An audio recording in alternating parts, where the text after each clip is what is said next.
Alors, le personal branding, maîtriser l'identité numérique de l'entrepreneur et celle de son entreprise. Donc, on a eu la chance d'avoir une prise de hauteur avec Gallo Diallo, qui est fondateur de Smile Conseil. Là, tout de suite, on va rentrer dans une séquence de workshop. Donc, j'ai la chance d'accueillir Jean-Michel Ly, qui est expert en création d'entreprise chez BPI France. Bonjour, donc je suis expert chez BPI France Création, enfin, je crée du contenu et pas mal également d'interviews auprès d'entrepreneurs. Et également Sarah Chetoui, qui est influenceuse, qui influence et qui travaille sur les social media, qui accompagne finalement des entrepreneurs et des influenceurs sur leur stratégie. Donc elle sera en duplex avec nous. Salut Sarah, tu nous entends bien? Bonjour, oui, je vous entends bien et vous? Super, bon, on est très heureux de t'accueillir. Bah, il y a une invitation. Alors donc l'objectif de cette séquence, concrètement, ça va être de comprendre l'intérêt du digital. Je crois qu'on l'a compris avec cette introduction grâce à Gallo Diallo. Mais c'est aussi comprendre un peu des trucs et astuces pour justement mettre en œuvre une stratégie pour soi et pour son entreprise. On a parlé d'identité numérique, hein, on a rappelé que c'était essentiel et qu'aujourd'hui, il y avait des outils qui rendaient cela accessible. C'est un peu démocratisé et on a parlé du smartphone en l'occurrence. On a parlé du brand content également, vous n'hésiterez pas à revenir dessus sur comment on peut produire des contenus qui vont participer indirectement à présenter la marque, ses valeurs, ses engagements de sens et créer du désir auprès de l'ensemble finalement des personnes qu'elle cible, hein, que ce soit les collaborateurs, ses partenaires, mais aussi ses clients. Donc avant de rentrer dans le détail, je vous propose 2 vidéos d'entrepreneurs de Créo, un accélérateur qui déploie l'accélérateur création de BPI France. Donc on va avoir des questions. Tout de suite, je lance la vidéo. Pour ma part, la crise m'a valu du coup un pivot. J'ai changé totalement d'activité. Ça reste toute part une activité où j'ai une envie de me raconter. Et dans la mesure où actuellement il y a énormément de plateformes, de réseaux sociaux, il est possible justement d'avoir une visibilité pour sa marque. Mais ce trop plein de réseaux sociaux, on ne sait plus du coup vers lesquels se diriger pour pouvoir avoir une visibilité qu'on aimerait atteindre, surtout très rapidement. Donc la question que j'ai à poser aujourd'hui, c'est savoir sur quel réseau ou du moins sur quelle plateforme serait pertinent pour une jeune marque comme moi d'être visible assez rapidement pour pouvoir avoir les attendus en termes de communication. Le lancement de mon activité, je me suis posé la question s'il fallait m'attacher à la marque ou totalement me distinguer. Donc j'ai fait le choix de pas m'attacher, en tout cas, de pas donner mon image à la marque. Et j'ai une question, c'est comment se différencier aujourd'hui dans le monde du digital?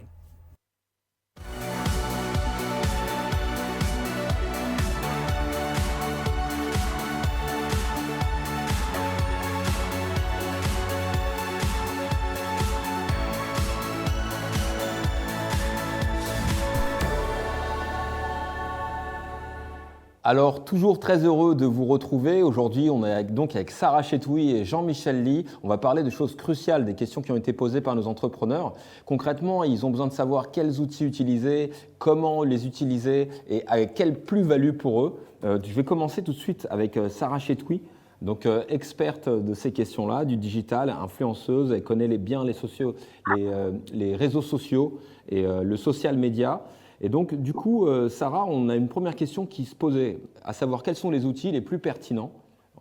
La question, c'est vers quelle plateforme faut-il se diriger pour gagner en visibilité? Alors, c'est vrai qu'il n'y a pas une réponse universelle.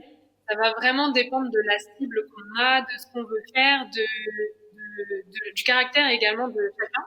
Il y en a qui vont être très très très à l'aise en vidéo et qui, pour eux, ça va être très facile de faire des lives sur Instagram, de se mettre en scène, etc. Donc, effectivement, là, tous ces réseaux qui vont être un peu plus créatifs, que ça soit sur Instagram ou TikTok, bah, ça va être des bonnes opportunités pour eux. À l'inverse, quelqu'un qui va être un peu plus réservé sur sa personne, etc., bah, effectivement, un réseau comme LinkedIn va être le minimum pour pouvoir expliquer ce qu'il fait. Mais du coup, il y a pas de bonne réponse. C'est vraiment selon les besoins de chacun. Pour ça, il faut pouvoir identifier notre cible, qui on veut toucher. Est-ce que c'est des clients, est-ce que c'est des partenaires, des futurs collaborateurs, etc. Et en fonction, pouvoir choisir sa plateforme idéale. Alors, généralement, le minimum, j'ai envie de dire, c'est d'être présent sur LinkedIn, qui est le réseau professionnel par excellence, et après sur Instagram, parce que c'est vrai qu'aujourd'hui, quand on cherche un produit, on cherche un service, on va taper sur Google, mais on va aussi très rapidement aller sur Instagram. Donc, je dirais que c'est les deux plateformes de référence sur lesquelles quasiment tout le monde doit être et se forcer à être, parce que je sais que pour certains, c'est vraiment pas simple, mais il faut pouvoir trouver sa manière de communiquer et si c'est pas en se filmant en story tous les jours, eh ben, il y a d'autres manières de faire. Et voilà, faut pouvoir travailler ce côté-là, je dirais. Et une question, Sarah, avant de passer la parole à Jean-Michel, c'est comment, je dirais, on associe la dimension personnelle et à celle de l'entreprise? Comment on les conjugue? Bah, aujourd'hui, avec les réseaux sociaux, hein, les gens sont devenus très curieux. Et avant de juste aimer une marque, c'est vrai ils s'intéressent un peu plus aux valeurs. Ils vont s'interroger sur qui l'a créé, pourquoi. Le storytelling aujourd'hui a pris une place très très importante. Il y a des marques qui explosent, pas que grâce aux produits, mais surtout parce que le storytelling du fondateur, du créateur, etc., est tellement intéressant est tellement fort que du coup, ça crée de l'engouement autour. Donc, je pense que tout le monde a entendu parler un peu de la marque Respire, fondée par Justine Hutto notamment. Et elle, c'est vraiment l'exemple typique d'un storytelling bien travaillé, d'une mise en avant personnelle, du personal branding, du coup, qui a été correctement effectué sur les réseaux sociaux. Et aujourd'hui, la marque Respire est connue, mais Justine Hutto est tout aussi connue que sa marque, en fait. C'est vraiment les deux sont devenus indissociables et c'est devenu la figure publique. Elle prend parole pour la marque constamment. Donc voilà, c'est ce qu'il faut réussir à faire. Il y en a qui ont plus d'aisance que d'autres, mais c'est important de pouvoir utiliser les différents outils qui sont à notre disposition. En plus, enfin voilà, on gère notre propre communication. Personne ne parlera mieux de notre marque, de nous, que nous-mêmes. Donc il faut pouvoir en profiter. Et du coup, est-ce qu'il y a des tips justement sur ces prises de parole? Est-ce qu'on parle, je dirais, de façon, je dirais presque pas institutionnelle, mais un langage corporate, c'est ça le terme, corporate, ou comment peut-être il y a un décalage à voir, se rapprocher du quotidien, humaniser un peu la parole, etc. Quel conseil tu nous donnes là-dessus? Pour moi, il faut vraiment être le plus naturel possible. Alors, je vais avoir différents clients quand je suis en coaching. Il y en a certains qui vont être très, très, très formels, mais même dans leur vie de tous les jours. C'est-à-dire, quand ils passent un coup de fil, ils vont être très carrés. Il n'y a pas trop de laisser aller. Bah, dans ce cas-là, je peux pas leur demander sur les réseaux d'être hyper fun et d'un seul coup de tutoyer tout le monde, de raconter toute sa vie. C'est pas ce qu'on veut sur les réseaux aujourd'hui. C'est vraiment du naturel, de se représenter soi-même. Ça sert à rien d'inventer une personne que l'on n'est pas, parce que on va pas tenir sur la durée et on va pas être 100% nous-mêmes, donc forcément on va moins bien raconter les choses et du coup une personne qui elle est 100% dans son rôle et qui va faire du coup la même chose que nous, bah, aura de l'avantage parce que bah, elle est elle-même, donc elle est totalement dans son rôle, elle sait ce qu'elle dit, elle sait pourquoi elle le fait, elle est à l'aise. Donc l'idée aujourd'hui quand on parle de personal branding, c'est vraiment d'être à l'aise avec soi-même. Si on est très formel, restons formels. Il y a quand même des choses très sympas à faire dans ce sens-là. Il faut vraiment être à l'aise. Si on est plus créatif, bah, laissons parler notre créativité, soyons plus fun. Bien sûr, on ne publie pas les mêmes vidéos sur TikTok que sur LinkedIn. Quoique, encore, hein, aujourd'hui, tout est possible. Mais voilà, il faut pouvoir être transparent avec sa communauté et ne pas jouer un rôle parce que ça ne marchera pas sur la durée. Ce que tu dis, ça me fait penser à une citation célèbre de Oscar Wilde, à savoir qui dit « Soyez vous-même, les autres sont déjà pris ». Je ne trahis pas ta pensée? Super. C'est exactement ça, ouais. Alors Jean-Michel Ly, salut. Salut. Qu'est-ce que tu as à nous dire là-dessus, sur justement la stratégie justement de brand content? Alors je pense, moi, plus global, sur cette phrase-là, moi il me revient, c'est de rendre en fait le digital au service de l'humain. Ça c'est très important. Et que en fait, je pense aussi c'est que on va pas forcément choisir le ou les réseaux sociaux tout de suite. C'est d'abord, je pense, être d'abord focus, comme ce qu'a dit Sarah là à l'instant, sur l'ADN de l'entrepreneur, de l'entreprise, le côté singulier, l'aspect authentique. Je pense que tout ça, c'est important de le faire retranscrire parce que plus facile après pour communiquer, plus proche de sa cible. Et après, voilà, de manière peut-être plus résumée, ce que dit Sarah, c'est simplement d'être présent là où est-ce que les clients le sont. D'accord. Donc ça rejoint un peu l'étude un peu du produit, du service et du marché, et savoir finalement qui sont mes clients. Donc en fonction de leur comportement, eh ben, je vais choisir le ou les réseaux qui me semblent pertinents pour me lancer. Voilà. D'accord. Ça me fait penser, dans l'intervention de Sarah tout à l'heure, elle a évoqué un terme que je pense qui est assez clé. J'aimerais bien que vous l'éclairiez un petit peu. C'est celui de communauté. Sarah? Oui, bah, oui, complètement. C'est vrai qu'aujourd'hui, on a le terme influenceur. Quand on pense à communauté, on pense tout de suite aux gros influenceurs qui ont des centaines de milliers d'abonnés. Mais aujourd'hui, ne serait-ce que quand on a 1000 personnes sur notre page Instagram ou 1000 connexions sur LinkedIn, qui nous suivent pour pouvoir se rallier à nos valeurs, parce qu'ils sont d'accord avec nous, parce qu'ils aiment ce qu'on fait, etc. Bah, petit à petit, on commence à créer une communauté. On commence en fait, à rassembler des gens qui partagent nos valeurs, nos idées, qui sont intéressés par ce qu'on propose. Et donc, petit à petit, l'idée, c'est de faire grossir cette communauté, justement, de gens qui vont devenir petit à petit, même pourquoi pas, les porte-paroles de notre marque, de ce qu'on fait, qui vont partager nos idées, nos projets, et qui vont aussi nous soutenir sur ce qu'on peut faire, sur les nouveautés qu'on va lancer, ou même juste personnellement dans notre développement personnel. D'accord. Toi, qu'est-ce que tu en dis de la communauté? Est-ce qu'un entrepreneur, maintenant, son boulot, c'est aussi de bâtir une communauté? Moi, je dirais que c'est surtout d'avoir une qualité dans la communauté. Parce que tu peux avoir des gens qui ont Très important. 10 000 personnes, mais finalement, c'est les copains des copains. Et finalement, quand tu vends ton produit, bah, il ne se passe rien. En revanche, si tu as, comme l'a dit Sarah, tu as 1000 personnes, 1000 c'est déjà pas mal, tu as 1000 personnes, mais ce sont des gens qui sont engagés, qui sont intéressés par rapport à ce que tu fais, alignés avec ce que tu dis, tu as beaucoup plus d'impact et finalement, c'est mieux d'avoir des gens qui sont moins nombreux, mais quali. Donc ça, c'est important, cette notion, hein, cette distinction. Donc c'est vraiment, il y a l'enjeu de la quantité, mais surtout, en fait, ce qui est important, c'est la qualité. Donc vraiment savoir, il y a un mot que vous avez utilisé, mais je vais le réutiliser si vous pouvez l'éclairer, c'est celui d'engagement. C'est peut-être ça, hein, l'idée, c'est une communauté qui ne s'engage pas, c'est une communauté, je dirais, endormie et qui finalement n'est pas, je ne vais pas dire si utile, mais… Après, il faut que tu trouves des leviers pour les réveiller, pour que ce que tu racontes les intéresse. Voilà, après, il y a différents leviers en fonction des différents réseaux, bien sûr, mais par exemple, sur Facebook, tu vas varier un peu, peut-être des témoignages, des jeux concours, peut-être un peu de valeur sur l'entreprise. Et tu peux aussi avoir un discours, bien sûr, enfin, je vais pas aller un peu plus loin, mais un discours, bien sûr, différent si tu es également sur Instagram, parce que tu ne vas pas raconter les mêmes choses sur l'un et sur l'autre. Ok, je comprends. Voilà, en général, c'est d'avoir une bonne complémentarité entre les deux. Sarah, est-ce que tu pourrais nous éclairer un peu justement, là Jean-Michel a partagé avec nous, tu sais, des tips, à savoir des jeux que tu peux mettre en place sur Facebook, quel type d'action on peut mettre en place pour engager sa communauté? Déjà, l'une des règles, c'est de pouvoir être régulier dans ce qu'on fait.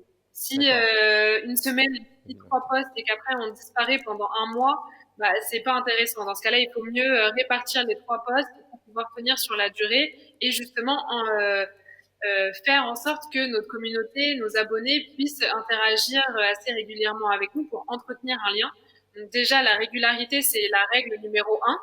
Parce que en plus, les algorithmes n'aiment pas trop quand on disparaît d'un coup de leur plateforme. Généralement, on est un peu moins visible derrière. Donc ça, c'est vraiment à avoir en tête. Et après, il faut pouvoir varier les formats. Si on est sur Instagram et qu'on prévoit d'avoir 2 ou 3 posts dans la semaine et qu'on fait que des photos, on n'utilise pas les formats story, on n'utilise pas les reels, on n'utilise pas de vidéos, etc. C'est vrai que encore une fois, l'algorithme va le remarquer et du coup va moins mettre en avant ce qu'on propose parce que justement, eux, sur leur plateforme, ils préfèrent des créateurs qui vont vraiment utiliser l'ensemble des outils mis à disposition. Donc après, au-delà de ça, c'est vrai qu'avoir des jeux concours, donner la parole à nos abonnés, faire des lives pour pouvoir discuter avec eux, récolter en direct leurs avis, leurs retours qui sont très très importants. C'est même fondamental d'avoir les retours des clients ou des internautes. Voilà, tout ça va jouer et va faire en sorte que petit à petit, notre projet, notre page, notre personal branding va évoluer positivement et va consolider les liens avec la communauté déjà présente. Super. Alors, si j'entends bien, donc il y a l'enjeu de régularité. Donc peut-être que ça fait écho à ce qu'on disait en introduction, à avoir à bâtir une stratégie. Donc c'est peut-être aussi une programmation, une planification. Tu as parlé aussi, et ça j'aimerais qu'on revienne là-dessus, sur la logique d'interaction. C'est-à-dire on peut avoir une communauté, mais s'il y a pas, on ne travaille pas sur l'interactivité et l'interaction, c'est peut-être finalement une communauté endormie. Enfin, je ne sais pas comment qualifier ça. Je ne suis pas le professionnel là, pour le coup. Tu as parlé de jeux, de live, de donner la parole, ça m'a beaucoup plu. Et aussi, tu as évoqué un terme, c'est de varier les formats. Varier les contenus. Est-ce qu'on peut rentrer sur cette logique d'interaction? Je pense que ça intéresse beaucoup ceux qui nous écoutent. Ils se posent la question de comment ils peuvent interagir et susciter l'interaction auprès de leur communauté. Oui, déjà, c'est vrai que après, c'est une erreur qui est assez courante d'être présent sur les réseaux. Justement, on sait qu'il faut être présent sur les réseaux et finalement, on met un post et hop, on ferme la page et on va faire autre chose jusqu'à la prochaine fois, jusqu'à notre prochain post. Ça, c'est une erreur parce que du coup, c'est vrai que la personne qui va venir commenter une première fois, qui derrière ne reçoit pas de réponse, n'a pas de retour de la marque, surtout sur des petites communautés. Je parle vraiment au début quand on se lance dans l'entrepreneuriat et que on n'a pas tant de commentaires que ça, donc en soi, prendre 10-15 minutes par jour pour répondre à quelques messages ou quelques commentaires, c'est faisable. C'est vrai que ça va être frustrant et à force, la personne qui a pris le temps de commenter ne le fera plus simplement parce qu'elle sait que dans tous les cas, elle n'aura pas de réponse. Donc l'utilité des réseaux sociaux, c'est vraiment de pouvoir avoir un lien qu'on n'aurait pas ailleurs avec notre clientèle, notre future clientèle, et du coup de leur donner la parole et d'être à l'écoute pour pouvoir corriger ce qu'on fait, créer de nouveaux services, de nouveaux produits, etc. Aujourd'hui, hormis via les réseaux sociaux, c'est quasiment impossible d'avoir des retours de nos clients, enfin à part les clients mécontents qui vont venir sur les forums, parce que forcément un client mécontent, ça fait plus de bruit qu'un client content. Donc là, on le saura. Mais sinon, avoir des retours un peu plus constructifs, etc., il n'y a que sur les réseaux qu'on peut les avoir. Donc, il faut pouvoir en profiter. En fait, donc Jean-Michel, c'est bien ça, c'est créer les conditions de la proximité, en fait, et peut-être même créer un lien, comment dire, pas d'exception, mais privilégié. Privilégié, c'est ça. De toute façon, ce sont la communauté avec l'entrepreneur, où l'entrepreneur gérait un moment de dialogue avec lui, enfin avec la personne. Et c'est à ce moment-là. Voilà. Après, je sais que souvent l'erreur que souvent les entrepreneurs font au démarrage, c'est qu'en fait, ils font tout de suite du catalogue. Alors qu'en fait, justement, par essence, les réseaux sociaux sont là pour créer du lien. Ils sont là pour se divertir. Et donc, avant de montrer en gros ce que je sais faire, c'est un peu justement de me rapprocher d'eux, d'apprendre à les connaître. Parce que plus tu connais tes clients, plus tu seras bon aussi après dans ce que tu vas proposer. Mais voilà, vraiment d'être focus sur le besoin client, sur qui il est. Donc en fait, véritablement vivre les réseaux sociaux comme une opportunité de créer du lien, de la proximité, qui va permettre d'enrichir son offre, d'échanger avec eux, de fidéliser. C'est un peu ça. Oui, le terme de fidélisation sur les réseaux sociaux, il est hyper important. Si on communique juste parce qu'on veut parler, mais que derrière, finalement, il n'y a pas de lien et de réciprocité, c'est beaucoup moins intéressant et ça évoluera d'ailleurs beaucoup moins vite qu'une marque et une personne qui prend le temps de répondre, qui crée véritablement un lien et un sentiment en fait d'appartenance qu'on peut retrouver via une page Instagram, LinkedIn, Facebook, etc. Et comment justement on arrive à concilier le côté, je dirais, de mettre en œuvre une stratégie, d'automatiser ce qu'on fait parfois, parce qu'on parle aussi de ça, et de préparer les posts à l'avance, etc., cette logique de planification, et cette dimension d'humaniser l'approche. Comment on concilie les deux en fait? Alors déjà, en fait, il faut vraiment lister les valeurs d'entreprise. D'accord. Voilà, parce qu'après, tu peux programmer des posts comme tu veux pendant les prochaines semaines, mais voilà, si c'est aligné avec ce que tu fais, ce que tu dis, en soi, c'est pas grave. C'est-à-dire que tu postes les posts en fait. Après, bien sûr, il faut aussi être réactif. Des fois, il y a des choses, il y a des actualités qui fait que l'entrepreneur, tu ne peux pas le prévoir. Mais tu vas prendre l'information à chaud et tu vas peut-être faire un pont avec ce que tu fais. D'accord. Ou l'activité, par exemple. Ok. Et qu'est-ce que tu dirais, toi, Sarah, justement, par rapport à ceux qui ont des réticences à y aller, à développer ce type de stratégie en se disant bah, ça va me prendre trop de temps, j'ai pas le temps, je sais pas par où commencer, ils ont du mal à identifier la valeur que ça va leur apporter. Bah, je leur dirais que s'ils le font pour leur marque, parce que généralement c'est ce qui se passe, hein, c'est que on pense à le faire pour sa marque, mais finalement pour soi-même, eh ben, on néglige un peu cette partie-là. Je dirais que si c'est important pour les marques et si toutes les marques le font, c'est qu'il y a véritablement un intérêt derrière. C'est pas juste quelque chose qu'on imagine sur le moment en se disant bon bah on veut juste faire parler de nous, mais derrière, il n'y a pas de retour. Non, non, il y a un vrai intérêt à être sur les réseaux sociaux. Et si jamais on n'est pas à l'aise avec ça, ce que je peux totalement entendre, c'est d'y aller étape par étape. C'est pas de se dire, bon, bah, je suis pas à l'aise, mais dès le premier jour, je vais aller faire un live alors que j'ai pas encore d'abonnés, je sais pas ce que je veux dire, je sais pas comment je veux parler. Non, il y a vraiment des étapes à suivre. La première, ça va être de faire, c'est ce que disait un peu Jean-Michel, c'est de faire une veille stratégique, de savoir justement ce qu'on veut dire, comment on veut le dire, à qui on veut le dire, mais surtout aussi de regarder ce qui s'est déjà dit, parce que aujourd'hui, je pense que tout le monde a déjà tapé son nom sur Google. Il y a déjà des choses qui peuvent ressortir, ne serait-ce que des anciens posts qu'on a pu faire sur les réseaux sociaux et qui remontent en notre nom. Donc moi, la chose que je conseille déjà avant de créer quoi que ce soit, avant de prendre la parole, c'est déjà de faire un nettoyage de tout ce qu'on peut retrouver sur nous, que ce soit sur Internet ou sur les réseaux sociaux. Donc supprimer d'anciens posts, vraiment vérifier tout ce qu'on a pu dire. Et attention, c'est vraiment très important hein, pour pas avoir de mauvaises surprises plus tard. Un post mal interprété qui ressort, qui n'est plus en adéquation avec les valeurs qu'on veut faire ressortir aujourd'hui pour notre entreprise, notre projet, etc. En fonction de ce qu'on a pu, et donc là on a un peu un état des lieux de où on en est personnellement et aussi par rapport à notre marque. Dans ce cas-là, une fois qu'on a véritablement la vérité en face, parce qu'il y en a beaucoup aussi qui veulent pas regarder trop ce qui se dit sur eux parce qu'il y a peut-être des choses un peu négatives, plus on laisse traîner, plus ça ressortira plus tard. Donc, il faut mieux être face au mur, se dire, OK, bon, bah là, je fais un nettoyage. En plus, il y en a beaucoup qui le savent pas, hein, mais aujourd'hui, en Europe, on a un droit de suppression. Donc aujourd'hui, n'importe qui peut demander, tout ressortissant européen peut demander à ce qu'on supprime numériquement des articles qui sont pas en notre faveur, qui nous dénigrent un petit peu, etc., etc. Donc voilà, tout ça, faut le savoir aussi. Donc tout n'est pas irrécupérable. Il faut faire un peu un nettoyage de ce qui peut se dire sur nous sur Internet et après se poser ces questions-là de à qui on veut parler, comment on veut parler, pourquoi on veut parler et petit à petit bah, créer un planning de publication en se disant bon bah effectivement j'ai à peu près tout ça à dire. Comment je peux le dire pour pas tout dire d'un coup et après je disparais pendant 2-3 semaines.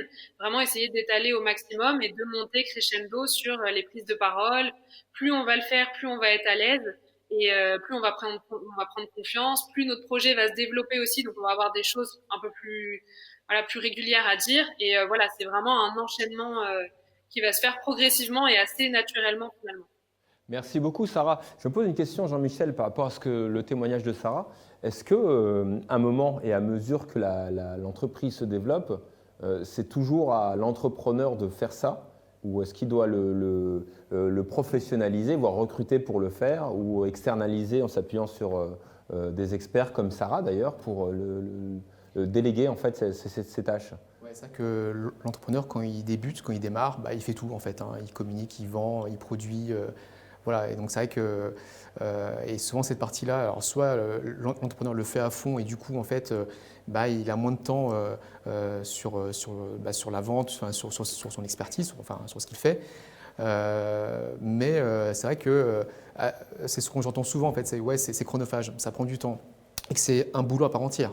Enfin, c'est clair. Enfin, quand on voit ce qui se passe, les marques, comment elles communiquent, c'est pas pour rien qu'il y a un service qui est dédié ou une personne qui est là pour ça. D'accord. Mais c'est vrai qu'au début, tu es un peu tout seul, tu fais ce que tu peux, mais je pense que le début, c'est bien de le faire aussi, parce que c'est un peu l'entrepreneur qui monte sur son cheval et qui montre finalement ce qu'il propose, qui il est, ce qu'il fait, le côté singulier. Moi, je reviens vraiment dessus, parce que je trouve que c'est très, très, très important. Et aussi cette question, est-ce qu'il faut automatiser tout ça? Je pense qu'avant d'automatiser quoi que ce soit, il faut faire les choses, je dirais, de manière artisanale. Et après, quand tu as suffisamment d'informations, voilà, de data, après tu peux commencer à l'automatiser. D'accord. Alors, j'essaye d'un peu de résumer un peu tous les tips qu'on a partagés. Donc, l'idée, c'est d'avoir une approche stratégique et qui doit commencer avant de se lancer, de commencer, c'est le grand nettoyage, hein, comme tu as évoqué, Sarah, c'est vraiment identifier les traces qu'on a laissées sur Internet et identifier celles qu'on souhaite laisser comme celles qu'on souhaite voir disparaître. Et pour cela, il faut aller sur les réseaux sociaux, il faut aller sur les sites Internet et il y a des recours aussi qui sont possibles. Tu as évoqué tout à l'heure le cas en Europe, le fait qu'on peut faire disparaître des traces qui ne sont pas désirables. Ensuite, dans l'idée de la stratégie, vous avez évoqué l'idée d'identifier qui on veut toucher, en fait, qui est la cible et quel est l'objectif, en fait, pourquoi faire.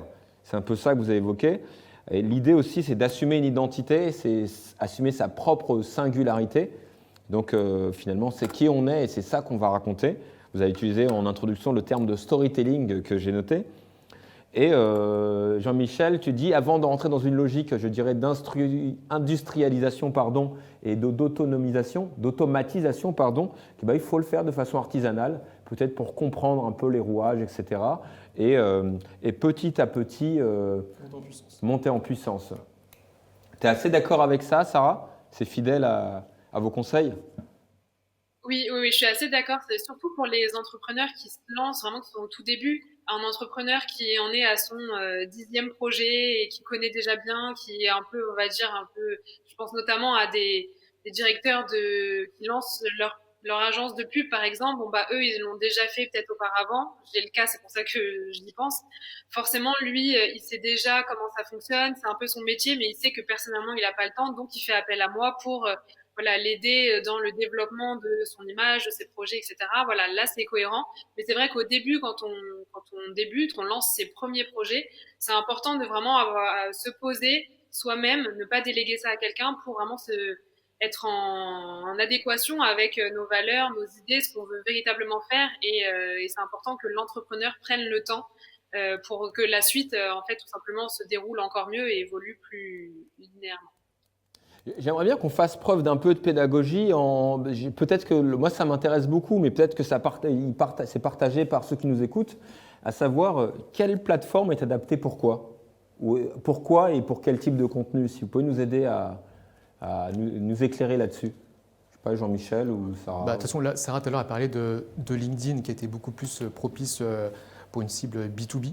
D'accord, voilà, par exemple. Plutôt du B2B, LinkedIn. Voilà, mais tu peux faire des ponts aussi avec Instagram parce que tu as le salarié qui est là sur son téléphone, mais à un moment donné, lui aussi, il est humain. Et il va également sur Instagram où c'est plus visuel. D'accord. Plus visuel, voilà, c'est encore autre chose. Une cible peut-être à la base féminine, mais qui commence à devenir aussi masculine. Donc Instagram, c'est plutôt un réseau social pour le visuel, l'image. Oui, sur l'image, en gros, même sur l'ADN de la boîte, c'est bien, parce que du coup, tu peux faire des stories, tu vois les coulisses, les gens aiment beaucoup ça aussi. D'accord. Ça rentre dans le côté authentique. Mais voilà, après, tu as aussi une cible beaucoup plus jeune. Alors, après, Sarah, elle est plus experte que moi sur le sujet, mais comme TikTok, comme Snapchat, où effectivement, voilà, c'est une cible beaucoup plus jeune. C'est pas la même cible. Encore une fois, voilà. Et puis après, Facebook, où c'est plus généraliste. Voilà, pour le coup, en France, il y a quand même 38 millions de membres actifs chaque mois. Donc, c'est une plateforme qui t'aide aussi à te faire ton étude de marché. Tu peux très vite voir en gros ce qui marche pas assez rapidement avec une campagne que tu peux faire. Mais après, voilà, des réseaux, voilà, il y en a plein d'autres aussi. Tu as Pinterest. Qu'est-ce que tu en penses, toi, Sarah? Je suis totalement d'accord avec Jean-Michel. C'est exactement ça. C'est vrai que les principaux, c'est vraiment Instagram et LinkedIn. Instagram, je suis entièrement d'accord. C'est génial de pouvoir montrer les coulisses, tout ce qu'on pourrait pas voir sur d'autres réseaux, vraiment rentrer dans l'intimité, entre guillemets, de l'entreprise, du développement du projet. Ceux qui sont là, en plus, se sentent vraiment privilégiés parce que du coup, dans quelques mois, quand l'entreprise aura grossi, on n'aura pas le même, on pourra plus voir tout ça. Donc, grâce aux stories, on peut vraiment s'immiscer dans l'évolution du projet. Et c'est ce que les gens aiment beaucoup voir. Ils aiment avoir un peu le côté exclusif. Voilà, tout ça, c'est quelque chose qui plaît. Le lien privilégié là, qu'on évoquait. Pardon, je Voilà. disais, c'est le lien privilégié qu'on évoquait. C'est ça, exactement. Et après, il y a d'autres réseaux comme Pinterest, si aujourd'hui on est, je sais pas moi, on se lance dans le graphisme, dans la photo, dans le design d'intérieur, etc., bah, Pinterest, qui est une banque d'images un peu, on peut montrer tout ce qu'on fait, bah, ça a un intérêt. Si en fait on est comptable, il n'y a pas véritablement d'intérêt d'aller sur Pinterest, il n'y a pas de photos à montrer, quoi. Donc, voilà. Et Sarah, le TikTok, tout à l'heure tu as parlé de TikTok, qu'est-ce que c'est TikTok? Enfin, quelle spécificité? Non, si je sais ce que c'est, mais quelle est la spécificité du réseau? Bah, la spécificité déjà, c'est que c'est assez jeune, c'est qu'on peut faire des vidéos qui sont sur des courts formats. Et ce qui est bien avec TikTok et le véritable intérêt, c'est qu'il y a toutes les semaines, il y a des hashtags qui permettent de lancer des thèmes qui sont assez précis. Et donc en fait, on peut retrouver toute une catégorie de vidéos qui buzzent enfin, sur le moment. Il y a la catégorie même learning où on apprend des choses. Par exemple, je suis dans le marketing digital, le hashtag marketing digital ou influence fonctionne très très bien. Il y a des gens qui vont nous expliquer justement comment fonctionne le marketing d'influence, comment on fait une campagne d'influence, les coulisses, etc. Donc aujourd'hui avec TikTok, même si on a l'impression que c'est un réseau social sur lequel on fait que des petites chorégraphies et des tutos cuisine, il n'y a pas que ça. Il y a aussi d'autres choses. Vraiment, la plateforme est très très bien faite et en train de vraiment se développer pour que chacun puisse y retrouver son centre d'intérêt et vraiment avoir quelque chose de personnalisé. Super, super. Vous avez suivi l'arrivée de Clubhouse? Oui. Vous avez quelque chose à nous dire là-dessus? Je laisse Sarah peut-être. Sarah? Moi, j'étais dessus quasiment au début. J'ai trouvé ça très intéressant. C'est vrai que pouvoir discuter avec des gens qui ont plus ou moins le même centre d'intérêt, ou alors pas du tout, qui sont totalement en désaccord avec nous, mais d'avoir un débat, c'était assez intéressant. Mais c'est vrai que c'est devenu très très prenant, avec des rooms qui étaient lancés toute la journée. Donc il faut savoir encore une fois bien gérer ça, mais c'est une ressource quand même assez forte en termes d'information et de réseau qu'on peut se créer véritablement avec des professionnels qui sont dans notre milieu ou pas. Donc ça reste intéressant, mais il faut savoir l'utiliser correctement. Très bien, merci beaucoup. Donc les 3 tips en fait importants à garder à l'esprit, c'est l'enjeu de la régularité, quelle que soit la plateforme qu'on choisit. L'enjeu de générer de l'interaction, parce qu'une communauté c'est bien, mais une communauté dormante c'est un peu moins bien. Et donc c'est l'enjeu de la qualité que tu évoquais tout à l'heure très justement Jean-Michel, et avec l'idée de varier les formats. Voilà, super. Alors là, tout de suite, on va passer à une séquence où on va demander justement, on va essayer de gérer de l'interaction avec tous ceux qui nous écoutent. Et donc, on va passer à la séquence Klaxoon. Et durant cette séquence, on va leur demander à quels objectifs doit répondre l'identité numérique, d'après eux. Et ensuite, on échangera ensemble.